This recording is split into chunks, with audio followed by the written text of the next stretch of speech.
Howdy y'all. We're going to do a pre-start checklist on this today. We're going to go over all the oils, all the greases, all the grease locations, all the oil locations on this D4 before we get it started.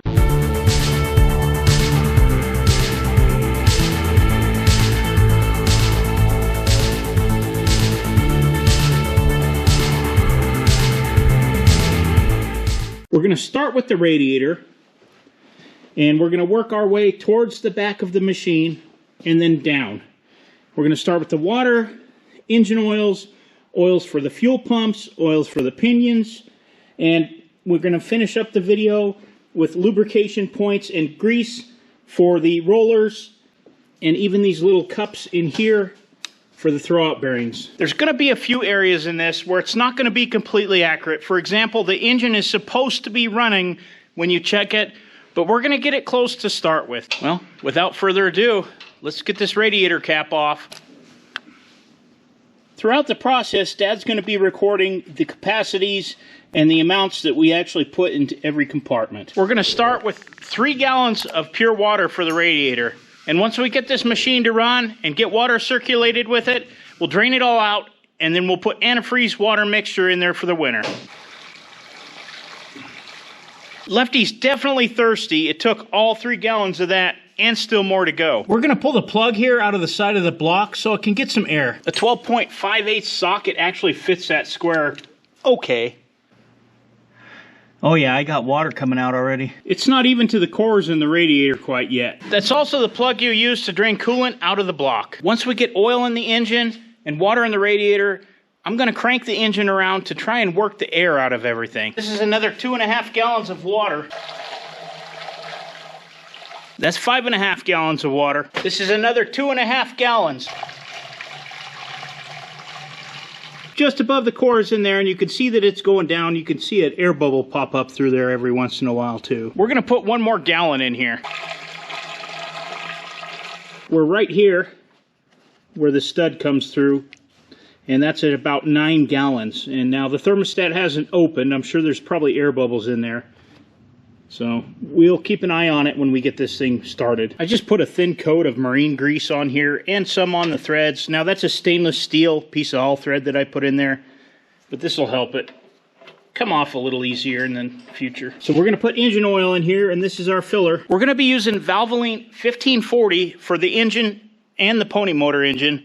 And to measure that, this is a 5-quart container. It's actually an old Sinclair oil can that my grandfather made into a spouted oil can so that we could pour oil and you can measure with it. And that 1540, it's the same 1540 diesel engine oil that we used when we were in the excavating business. It met all of Caterpillar's requirements.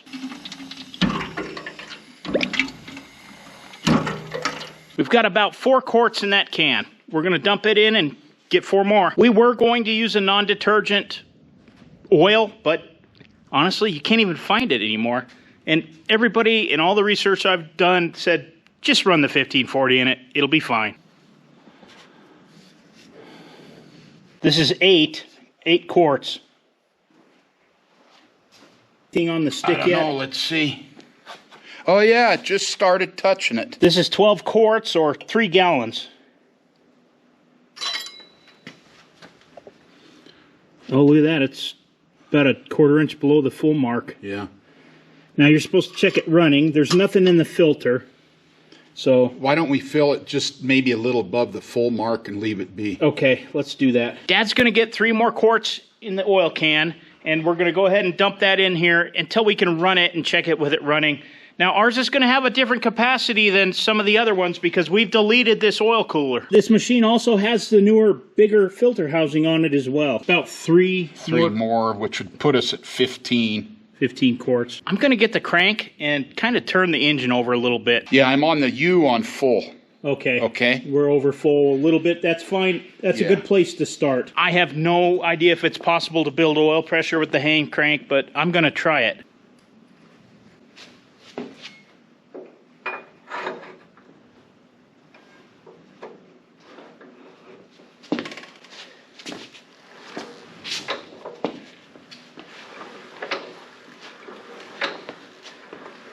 Nothing yet on the gauge, but we're thinking we might crack the line and maybe bleed out some of the air that might be in there. Before we go any further, I think we're going to put a little oil in the fuel pump. We're just going to dump 1540 engine oil into the high pressure fuel pump. And that fills right here, and I'm guessing that when you see it in here, that's the fill level. There was about a quart left in that can. I imagine it'll take 2 cups, a pint, maybe.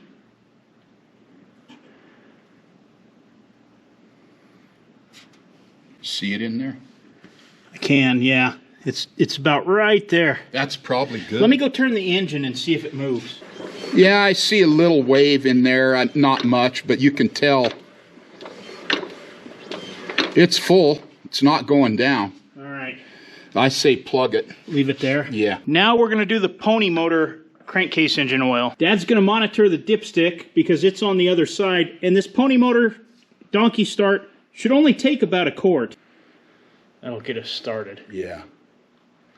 Just barely touching the corner of this stick. Okay, I'll get a couple more pumps. It's showing just over full, just barely over. I think I'm going to just pull it through just to splash some oil around there, and then we'll check it again. Got compression, I can tell you that. I hear it popping in. I just opened the petcock on the bottom of the pony motor, and Dad opened the one on his side. It's blowing stuff out. Mine is too, yeah. Yeah, we're about on the, just touching the F. Okay. So we're a little over. All right. Not necessarily a good thing, but it's got oil in it. Another item that needs lubrication is this governor for the pony motor. Now, you remove these screws on the very end. It's hard to see there, but I've already done this. And you put oil in until you turn the screw to the bottom and it dribbles out. I think the book says to use a 30 weight oil. I put 1540 in mine. For more details on the pony motor governor oil capacity, check out the rebuild video I did on that. Up next is our starter pinion, and that fills right here. And the full mark is this plug right here, I believe. Right there. Dad's got the plug down here off, and that's where you check it. Once it runs out of there, it's full. This is the hole we need to watch for oil to come out of. There it is. Whoop, whoop. Up next is the transmission, and this is our fill plug here, right between the steering clutches. Now, this is a little different on all the D4s, but this one, we're going to check right here. I'll pull this plug. If I've got oil that comes out, it's full. If not, I need to add a little bit of 80-90 gear oil. I previously did a video with a little more detail on filling the final drives and the transmission. You might want to check that one out as well. So this compartment is just located right in front of the sprocket on the right side of the machine from the operator's standpoint. This housing also contains the reverse gear for your tractor.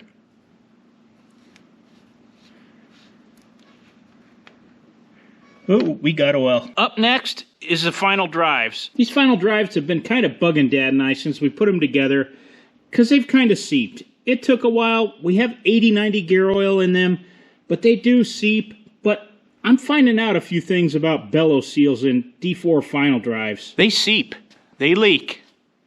Every one of them I've seen does that. And as hot as it is out here, and the fact that we're probably not going to be starting this up in the winter very often, and if we do, we'll definitely warm it up. I think we're going to put 85-140 in here. We're going to drain the 80-90 that's in these final drives out, and we're going to save it because we're going to put it in the transmission on our 7U over here.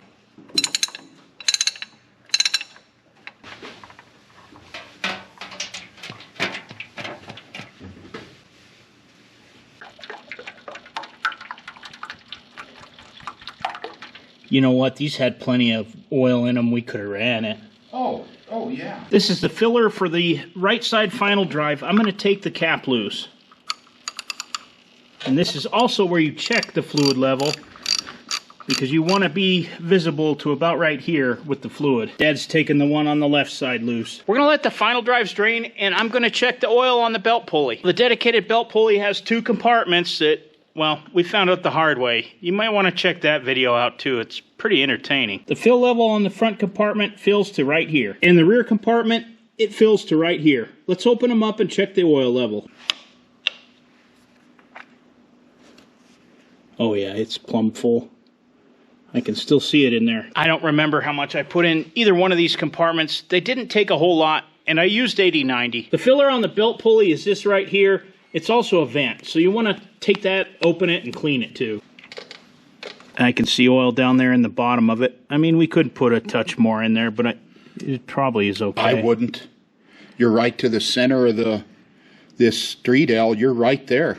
I'd say you're good. Yeah. Dad will attest that I always overfill things with oil, and like he said, if this just had a straight plug in here, it would be running out. So it's plenty fine. These final drives, they're done draining. That oil was like water today. It's pushing 100 degrees. Actually, it's over 100 degrees outside, about 102. So I'm going to go ahead and put the plugs back in here, and we'll get some 85-140 ready to pump back in. And I got about a quart in here, and I put 3 quarts in the can. This is going to be slow, but it's taking it slow. It's thicker oil. I've got this one full. I'm going to let it set, and I'm going to put some oil in the other one. Roughly, these are taking about 6 quarts each. This one over here is looking good, and I've got 6 quarts even in here. I'm going to put just a tad more, so it's probably going to be around 6.5. I do want to add that we did level this. I actually put a torpedo level on the track frames, and we leveled it up as best we could. These D4s have kind of a natural nose-down stance to them, so all these fluid capacities and levels, that should be pretty close. This has been set in quite a while. I think we're going to leave it. And that one over there is good too. We'll screw the caps on loosely and we'll check it in the morning just to be on the safe side. But it looks like about 6.5 quarts will work. So I think that's it for oil and fluid compartments. Now we're going to fill up the oil air bath air cleaners. I find that these are actually a great place to use up single quarts of oil for stuff that you don't have anymore. And right now, Dad is using some SAE 30 non-detergent oil for the pony motor air bath air cleaner. And how far do we fill this? This line right here. This one right, top line right here, there. that groove. So it right protrudes there. out. So that's how much oil you want in there. That's probably plenty.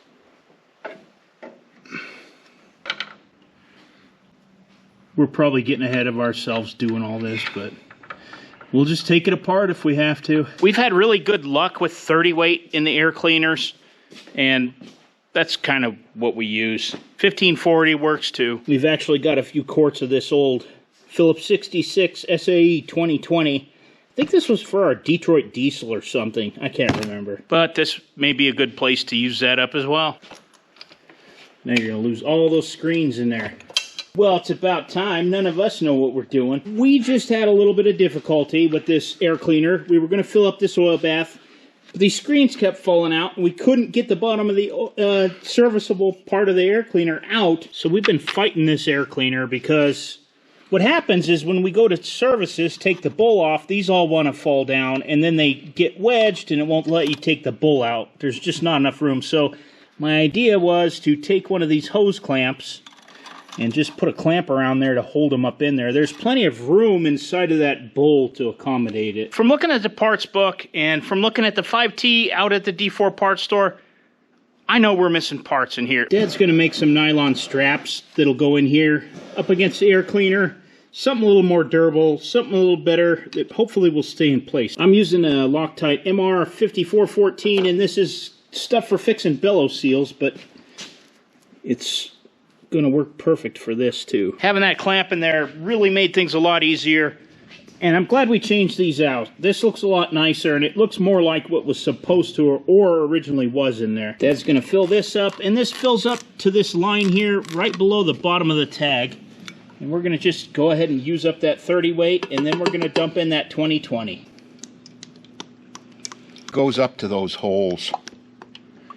That'll equalize it. Yeah. This thing holds like a good quart. Easy, yeah. That air bath actually holds exactly 1 quart. The pony motor one, about 1.5 cups. Don't spill supper. Yeah. Where's our brass tag? I'm on the wrong side of the... We got to have that beautiful brass tag out there. Yeah. Imagine how ugly this thing would look without that brass tag out here. Exactly. Up next, we got to do all the oil cups, all the oil points. And what are we using, Dad, for this? This is kind of funny. We're using Phillips 66 aviation motor oil, and this is 50 weight. I had family members that had small airplanes around here, and I think that's left over from that. These are basically the throwout bearings for the steering clutches, and if you'll remember from the older videos, they go in here and drop into a funnel. How many squirts you putting? Well, let's just see. Is it coming out? Yep. There's 2. 3, that enough? That filled the cup. Is the cup full? Yep, it's plumb full. Don't put any more. Okay, all right, there you go. Now we're going to do the one on the other side. And we went with 50 weight because we wanted something a little bit heavier. The book says crankcase oil, so probably 30 weight or 1540 would be fine as well. And there's 2 drain plugs on the bottom of the rear end of the tractor. Those are for draining out oil that's spilled over and condensation and water that gets in there. The next one we're going to do is right here in front of the gear shifter, and this is for the main clutch.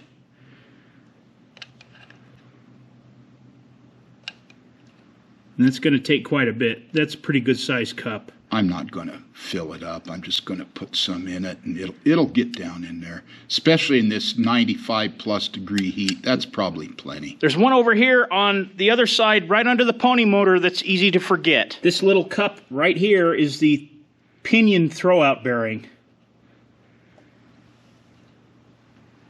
Ooh, that one's full. Yeah, and for perspective shot, it's right there under the head on the side of the pony motor. This oil cup is for the starting engine pinion. If your machine is equipped with electric start or has lights or a system with electricity, sometimes the generator, there's a little oil cup on that needs a couple squirts as well. Now that we've oiled all the service areas, it's time for the grease. First thing we're going to grease up here is the bearings on the fan.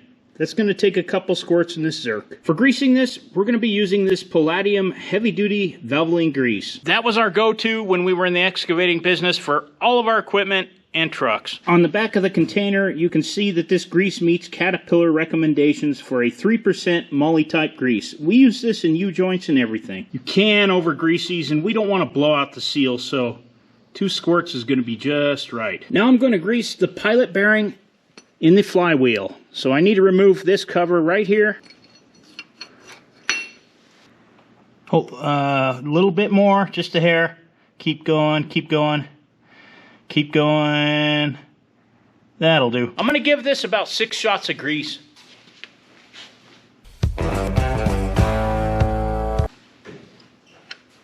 gonna give this Zerk here on the belt pulley about 4 shots of grease.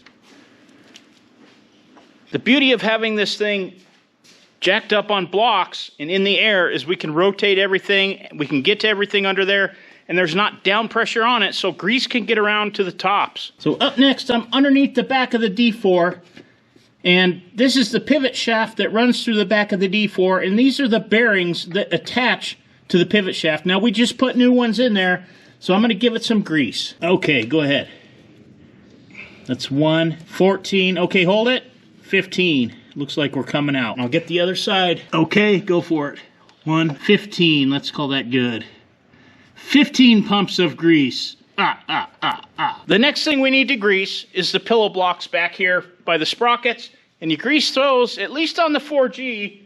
Right here, there should be a grease Zerk, but we don't have one in here because we got to put it together. You can see back up under there, that hole right in the middle of your screen. That is where the grease Zerk should drop down from. Those grease Zerks are just a piece of 1/4-inch pipe. Here's one of the old ones. We're going to make a new one because this one's got a split in it. But basically this piece of pipe cut in half and threads put on the inside to accommodate a Zerk. We'll score up the end and I'll get out my pipe thread taps. 49 cents. Yeah, right. Okay, got the pipe thread tap. This pipe's a little off-brown, but we're going to try and tap it. Maybe the tap will swage it back out where we need to be. It is swaging it back out. That's how come those ones that we took out were split when you tap these. That's it. That's what we made. Hopefully this starts up in here. It should. Everything's already cleaned off. And I think I can get a wrench inside here just to turn that. So there's the Zerk in there. Let's get some grease in it. I'm going to give this about 20 pumps of grease. We'll start there.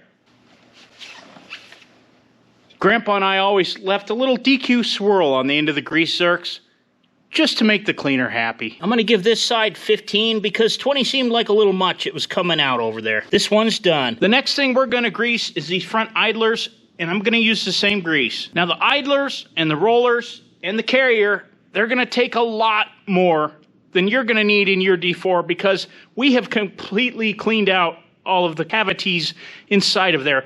And the cavities inside of these rollers are quite large. They'll probably take a tube of grease each. For an example, on one of the rollers, Dad put 70 pumps in it. So they're going to take a lot of grease. Frankly, I don't know if it matters what grease you put in there. Any grease is better than no grease. This is my grease gun adapter. It goes to these Alamite fittings, and you can use the big Alamite grease gun.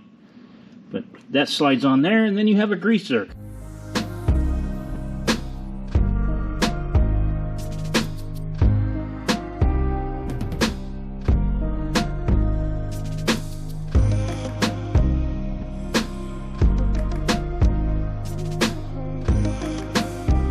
We're going to move to the other side. Put 60 pumps of grease in here.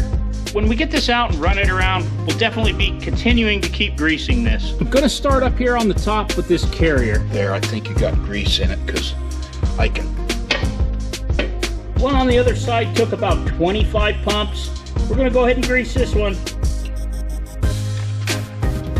We're going to go ahead and grease all the rollers next. And I am going to use this John Deere cornhead grease because I have it in, because we already started doing that.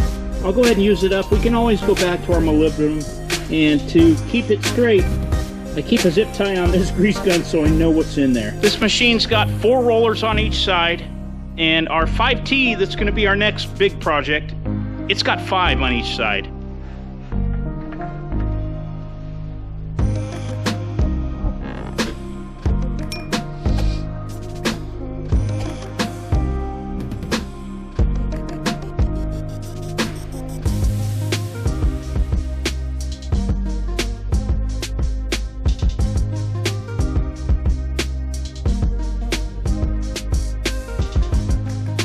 So that's all 4 of them on this side.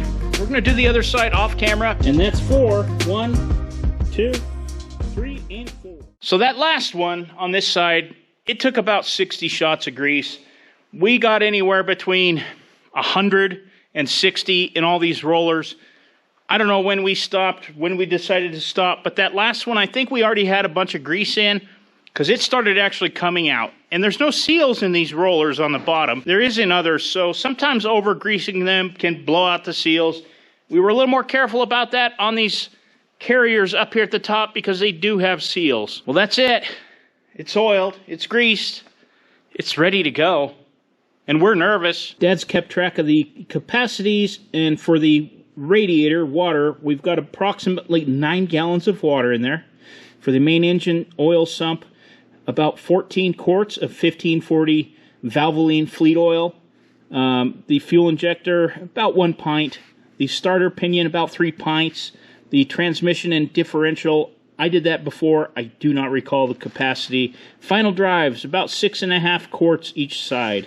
The belt pulley, 80-90 in that. I do not recall what we put in that. The pony engine, about 1 quart of the 1540 Valvoline fleet diesel engine oil. And the pony engine air intake, about 1 pint. And the main diesel air intake, about 1 quart. On the next video, we're going to be putting the tracks back on here. They've been soaking for about 5 days at this point. We're going to put the fenders on, put the diesel fuel tank on here, and fingers crossed, eventually we're going to try and start these things. I do want to thank you for watching, and we'll see you on the next one.